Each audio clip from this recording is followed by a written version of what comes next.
सफल है नवीन पट्टनायक अस्त्रोपचार शीघ्र हब डिस्चार्ज। ओडिशार पूर्वतन मुख्यमंत्री और विरोधी दल नेता नवीन पट्टनायक मुंबई ककिलाबेदी धीनभाई अंबेडकर हस्पिटाल में सफलता अस्त्रोपचार होईची। स्काइन स्पेशलिस्ट डॉक्टर राजशेखर और एशियन हार्ट इंस्टीट्यूट डॉक्टर मानक मिलित 2 घंटा सर्जरी करथिले एवं सर्जरी आर्थिक समस्या नहीं होइथिया बेले एही अस्त्रोपचार पर नवीन स्थिति स्थिर और साधारण भाव में कथा होचंती। 5-7 दिन मध्य स्टेज खोलिबो और शीघ्र डिस्चार्ज हेबो बोली डॉक्टर रामकांत पंडा सूचना देइछंती। नवीन को सह तांको भाई प्रेम पट्टनायक और भाउज उपस्थित थिया बेले ओडिशार विकास रे नवीन को अवदान देखि राज्यर विभिन्न स्थान रे आरोग्य कामना कराଯାଇଛି। भुवनेश्वर लिंगराज मंदिर निकट शताधिक भक्त दीप जलाई आशीर्वाद मागिछंती। चलंतु नजर पकाया परवर्ती खबर उपरे।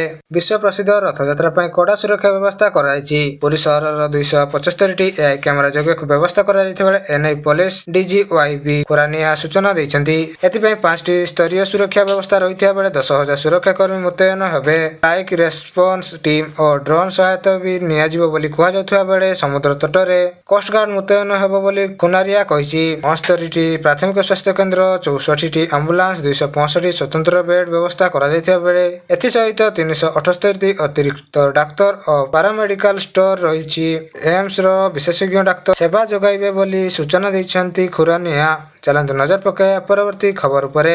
आसंता 27 तारिख पर्यंत ओडिशार विभिन्न जिल्लार प्रबल अति प्रबल वर्षा होई पारे। अधिकांश स्थान रे वज्रपात सह झड़ पवन हेबार संभावना रहिथिया बेले 25 तारिख सकाळ 8:30 मध्यम रे राज्यर समस्त अंचल बिजुड़ी घड़घड़ी सह वर्षा पवन हेबाकु थिबारु येलो वार्निंग जारी करा जायछि। 25 तारिख सकाळ ठारु 26 तारिख सकाळ 8:30 मध्ये केन्दुझर, मयूरभंज, बालेश्वर, गजपति, गंजाम जिल्ला रे गोटे 2टी स्थान रे एवं परवर्ती 24 घंटा मध्ये केन्दुझर, मयूरभंज, बालेश्वर, भद्रक, अनुगुल, ढेंकानाल और जाजपुर जिले में बिजुली घड़घड़ी सह प्रबल अति प्रबल वर्षा होई पारे बोली सूचना दैछंती आंचलिक पाणीपाग विभाग। पवनर बेग घंटा प्रति 30 ରୁ 40 किलोमीटर संभावना थिया बेले एनई ऑरेंज वार्निंग जारी करा जायछि।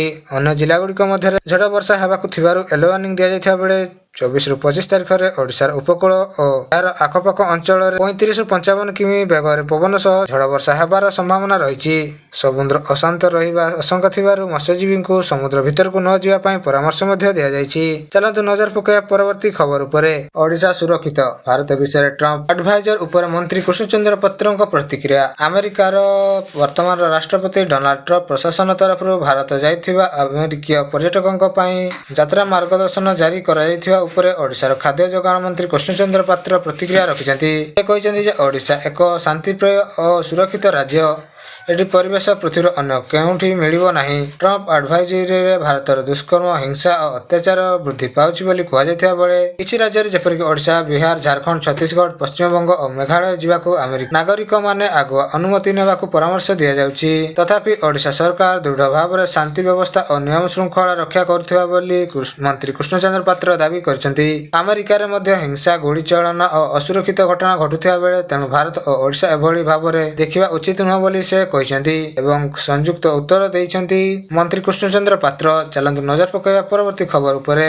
वर्षा ऋतु उग्र होचंती नक्सल। ऑपरेशन मनसूर आरंभ होला पुलिस। वर्षा आगमन सहित घंच जंगल अंचल नक्सल हिंसा बढ़ी जाए। मालकानगिरी, छत्तीसगढ़, आंध्र एवं तेलंगाना रे पुलिस मिसी ऑपरेशन मनसून आरंभ करिसेंती। वर्षा दिन पुलिस जंगल अंचल रे कुंफी ऑपरेशन करबा सहज नुहे बोली नक्सल एही समय रे अधिक हिंसा करंती। गत सप्ताह मालकानगिरी रे 7 ग्रामवासी को नक्सल हत्या करथिया बेले पुलिस एवं बीएसएफ मिसी आकाश और भूमि मार्ग operation चलाइछंती। Andhra Pradesh greyhound police पूर्वरु 3 hardcore नक्सल को मारिथिया बेले गृह मंत्री अमित शाह घोषणा करछंती जे 2024 मार्च 31 सुधा नक्सल मूलपट हब।